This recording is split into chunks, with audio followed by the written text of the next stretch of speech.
Setyembre 2022, sa isang dim-lit na kwarto ng apartel sa Ermita, mabagal ang indayog ng bentilador sa kisame habang may dalawang anino sa kama. Isang babaeng may tattoo sa kaliwang balikat, nakapatong sa isang lalaki habang palihim na nakarecord ang video mula sa lampshade na katabi lamang ng kama. Mahigit 700 kilometro mula roon sa terminal ng San Jose Antique, nakaupo si Rogelio Rogel Sarmiento. Sa bangkong kahoy, jeepney driver siya, sanay sa mahabang hintayan sa biyahe. Habang nagkakape, nilapitan siya ng kaibigang driver at tahimik na nagpakita ng video mula sa isang private chat group ng mga kapwa tsuper sa Maynila. Isang tingin pa lang, parang tinamaan ng malamig na hangin si Rogel. Kilala niya ang babae sa video dahil sa hulma nito at sa tattoo nito sa balikat. Si Erlinda, 30 taong gulang, ang asawa niya at ina ng kanilang 2 anak.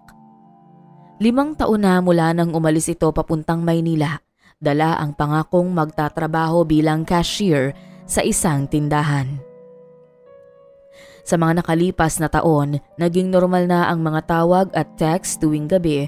Kadalasan, nag-uusap sila tungkol sa mga bata, sa padalang pera at sa mga plano nilang muling magsama kapag nakapag-ipon na. Walang bakas sa tinig ni Erlinda na may itinatago itong isang malaking lihim. Ngayon, habang paulit-ulit niyang pinapanood ang video, tila naglalaban ang pagdududa at kasiguruhan. Mabigat ang hangin sa paligid. Ramdam niya ang nanunuyong lalamunan. Parang may nakabara na hindi mailuha.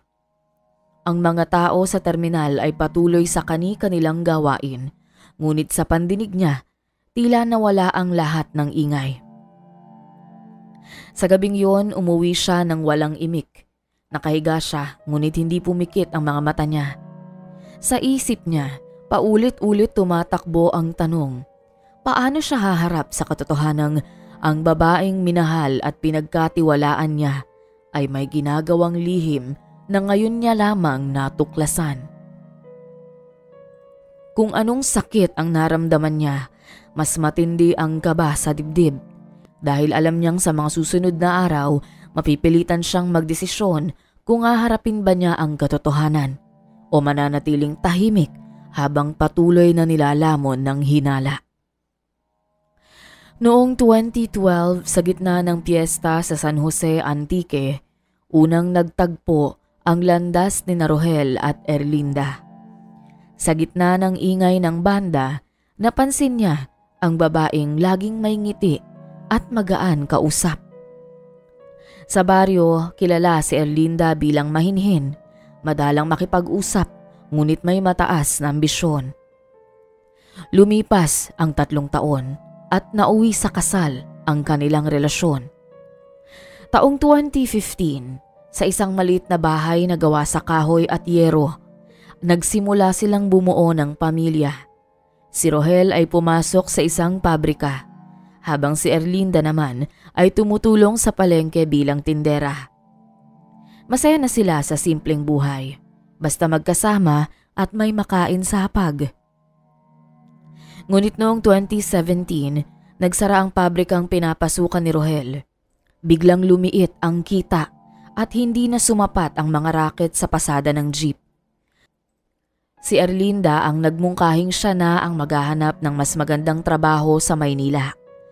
May nabanggit siyang kababatang matagal nang nagtatrabaho roon na pwede raw makatulong.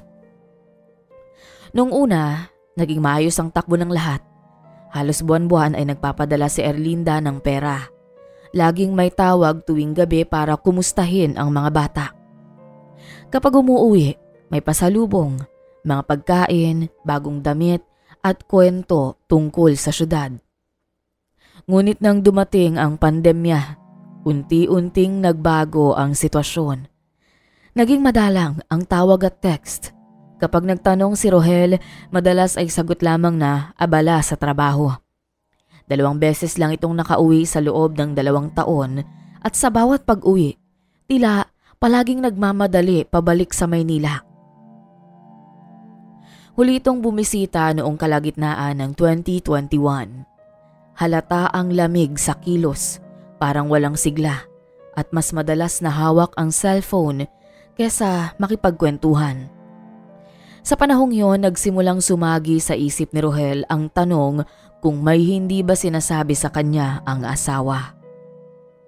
Walang matibay na ebidensya noon, kaya pinili niyang magtiwala. Hanggang sa dumating ang araw na may magpakita sa kanya ng video na tuluyang gumiba sa lahat ng iyon. 2 araw matapos makita ang video, nagdesisyon si Rohel na hindi na siya makakapagpanggap na wala siyang alam. Maaga siyang gumising, nagpaalam sa mga bata na mag-aasikaso lang ng biyahe. At dinala ang maliit na backpack na may ilang pirasong damit at ipon. Nakipagsabay siya sa isang biyaherong kakilala patungong Cubao. Mahaba ang biyahe mula Antique hanggang Maynila. Mahigit 24 na oras sa biyahe. Mula sa sinakyang bus, roro at jeep. Habang nasa gitna ng dagat, pilit niyang iniwasang isipin ang video, pero sa bawat pagpikit ng mata niya, bumabalik ang eksena. Parang may mabigat na batong nakapatong sa dibdib niya. Pagdating sa Cubao, tumuloy siya sa bahay ng pinsan sa Sampaloc. Pagkatapos magpahinga, agad niyang sinubukang puntahan ang address na ibinigay sa kanya ni Erlinda noong nagsisimula pa lang itong magtrabaho sa Maynila. Boarding house yon sa isang makipot na kalye. Ngunit ayon sa may-ari, matagal nang wala roon si Erlinda. Mula pa noong 2019, wala rin daw siyang alam kung saan ito lumipat. Ngunit isa sa mga kaibigan nito na doon pa rin nakatira ang nakakaalam sa kinaroroonan ng kanyang asawa. Doon niya nakilala si Nora, isang babaeng nasa late 30s, dating empleyado ng bar na ilang kanto lang ang layo. Nagkwento si Nora na minsang naging kasamahan si Erlinda sa tinatawag nilang VIP service. Noong una raw ay waitress lamang ito, pero hindi nagtagal ay pumasok na rin sa trabaho bilang escort. Madalas para sa mga banyaga at balikbayan.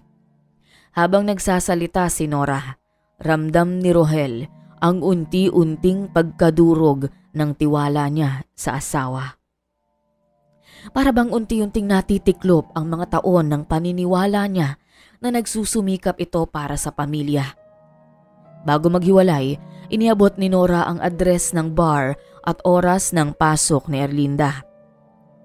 Habang naglalakad pa uwi sa Sampaloc, hawak niya ang maliit na papel na iyon. Ramdam niya ang paghihimagsik ng kanyang kalooban. Ngunit sa ilalim ng init ng galit at sakit, may bahagyang takot. Dahil kutob niya, mas masakit pa ang matutuklasan kaysa sa video na una niyang nakita. 2 gabi matapos makuha ni Rohel ang address, nagpunta siya sa bar. Maliwanag ang labas. May mga ilaw na kumikislap at musika na umaalingaw-ngaw hanggang kalsada. Tumayo siya sa gilid ng kalsada, nakasuksok sa anino ng poste at doon tahimik na naghintay. Pasado 9:00 nang makita niya si Erlinda. Nakasuot ito ng maikling bestida na kulay pula. May takong na tila sanay na sanay sa paglalakad at isang ngiti na hindi niya nakikita tuwing umuuwi ito sa Antique. Nakipag-usap muna ito sa bantay ng pinto bago tuluyang pumasok. Mula sa labas, tinanaw niya ang loob ng bar. Mga pailaw na neon at usok mula sa loob. Ilang lalaki, karamihan banyaga, ang nakaupo sa lamesa at nakangisi. Halos 2 oras siyang naghintay sa malamig na hangin ng gabi hanggang sa muling lumabas si Erlinda. Ngayon ay may kasamang isang lalaki. Magkasabay silang naglakad patungo sa isang apartel na ilang kanto lang ang layo. Hindi nag-atubili si Rohel. Sumunod siya mula sa di kalayuan. Pagdating sa partel, nagkunwari siyang isa ring customer at sa maayos na pakikipag-usap sa front desk, nalaman niya ang numerong tinutuluyan ng dalawa. Humigpit ang hawak niya sa doorknob nang makarating sa harap ng kwarto.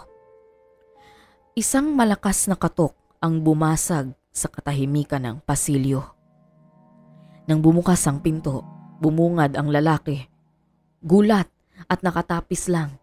Sa likod nito si Erlinda, halatang nagulat, may halong takot sa mukha. Sa ilang segundo, sumiklab ang lahat ng pinipigil na galit. Sinugod ni Rohel ang lalaki, tinulak sa gilid at sinampal suntok si Erlinda habang nagsisigawan sila sa loob. Tumakas ang lalaki na hindi pa man nakakabihis ay bitbit na lamang ang suot at tumakbong palabas ng pasilyo. Ilang sandali pa, dumating ang security guard. Nahawat ang gulo, ngunit si Erlinda ay nanatiling nakahandusay sa sahig. Bugbog sarado at umiiyak. Dinala siya sa ospital habang si Rohel ay dinala sa presinto para magpaliwanag. Kinabukasan, nakalabas siya matapos magpaliwanag at magpiyansa. Sa isip niya, hindi pa tapos ang lahat. Bumisita siya kay Erlinda para kausapin ito at hingian ng paliwanag, ngunit sa halip na magpakumbaba ay nagmatigas pa ito at sinabing hindi na niya mahal si Rogelio, dahilan upang lalong sumiklab ang galit sa lalaki. Pagkaraan ng ilang linggo, formal nang lumapit si Rohel sa isang abogado sa Maynila. Bitbit niya ang mga ebidensya, ang video mula sa messenger, ilang litrato mula sa bar at pahayag ni Nora na handang magpatunay sa ginagawang trabaho ni Erlinda. Inihain ang kaso ng adultery dahil sa mga immoral acts na nadiskubre kay Erlinda, kasabay ng petisyon para alisin sa kanya ang kustodiya ng mga bata. Ipinaliwanag ng abogado na malinaw ang batayan, hindi lamang dahil sa trabaho nito bilang escort, kundi pati sa kapabayaan bilang ina. Sa unang pagdinig, nakita muli ni Rohel si Erlinda.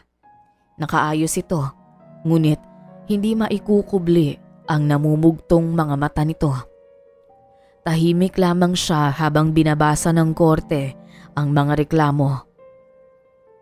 Nang ilahad ang ebidensya, sumagi sa mukha nito ang halatang pagkabigla, lalo nang ipalabas ang video at mga larawan. Sa mga sumunod na buwan ng pagdinig, walang naipakitang matibay na depensa ang kampo ni Erlinda. Hindi nito maipaliwanag kung bakit inilihim ang trabaho sa asawa. Sa huling araw ng paglilitis, malinaw ang naging hatol. Mananatili kay Rohel ang buong kustodiya ng mga bata at tatanggalin kay Erlinda ang anumang karapatang magdesisyon para sa mga ito. Binanggit din ng hukom na maaari pa rin siyang bumisita, ngunit sa ilalim ng mahigpit na kondisyon at pahintulot ng korte. Pinatawan rin ito ng 5 taong pagkakakulong dahil sa pangangaliwa nito. Pagkatapos ng hatol, bumalik si Rohel sa Antique kasama ang kanyang 2 anak. Tahimik ang biyahe pauwi, ngunit bawat kilometro palayo sa Maynila ay tila may tinatanggal na bigat sa kanyang dibdib. Pinilit buhayin ni Rogelio ang 2 anak kahit pa wala na siyang katuwang. Si Erlinda ay pinagsilbihan ang hatol na parusa sa kanya. Pagsapit ng 2023, nalaman ni Rohel mula sa isang kamag-anak ni Erlinda na dumanas ito ng matinding karamdaman dulot ng sexually transmitted infection na lumala at nagdulot ng komplikasyon sa atay at immune system. Mahina na ang katawan nito. Matagal bago nagpasya si Rohel na bisitahin siya sa kulungan. Hindi dahil sa galit, kundi dahil sa takot na muling bumukas ang sugat na matagal niyang pilit na isinara. Isang hapon ng Hulyo, nagtungo siya sa ward ng kulungan kung saan ginagamot si Erlinda. Sa loob ng maliit na kwarto, nakita niya ang dating asawa. Payat, maputla, halos butot balat. Wala na ang kumpiyansang nakita niya noong gabing sinundan niya ito sa bar. Ngayon, para lamang itong aninong nakaratay sa kama. Sandali lamang silang nag-usap. Wala nang pag-aakusa, wala nang paliwanag. Tanging mahinang tinig ni Erlinda na humiling na sana ay palakihin ni Rohel ng maayos ang mga bata.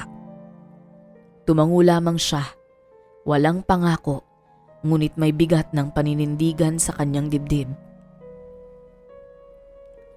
Pebrero 2024, dumating ang balita mula sa mismong kapatid ni Erlinda. Pumanaw na ito sa ospital, sanhi ng komplikasyong dulot ng matagal ng sakit. Walang malaking lamay, iilang kamag-anak lamang ang dumalo at isang simpleng nicho sa libingan ng mga maralita ang kanyang naging huling hantungan. Nang gabing yon, nakaupo si Rohel sa bangko sa harap ng kanilang bahay. Pinagmamasdan niya ang dalawang anak na natutulog sa loob.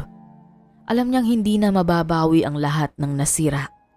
Ngunit tapos na ang pahina ng kanilang magulong nakaraan. Sa mga sumunod na buwan, ipinagpatuloy niya ang pag-aalaga sa mga bata. Mas determinado kesa dati na itaguyod ang kanilang kinabukasan. At sa bawat araw na lumilipas, natutunan niyang ang tunay na hustisya ay hindi laging nakikita sa korte, kundi sa kakayahang mamuhay ng payapa, malayo sa mga sugat na iniwan ng kahapon.